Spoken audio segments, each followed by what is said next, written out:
sizlardan juda muhim yordam so'rab murojaat qilyapman. Ismim Murodilla. Hozirgi kunda jigar sirroz kasalligi bilan og'rib bemor bo'lib yotib qolganman. Shifokorlarning aytishi bo'yicha eng oxirgi chora bu jigar almashtirish operatsiyasini o'tkazish kerak ekan.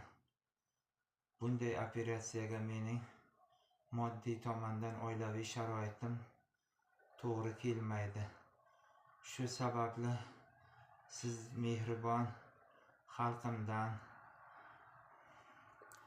aziz vatandoshlardan yordam so'rab murojaat qilishga majbur bo'ldim. Aziz vatandoshlar, saxovatpesha insonlar, Alloh roziligi uchun qo'llaringizdan kelgancha shu operatsiyamni o'tkazish uchun moddiy tomondan yordam berishlaringizni iltimos qilib murojaat qilyapman. Va mana shu murojaatimni boshqa insonlarga ham yetib borishi uchun kengroq tarqalishiga yordam berishlaringizni so'rayman. Iltimos.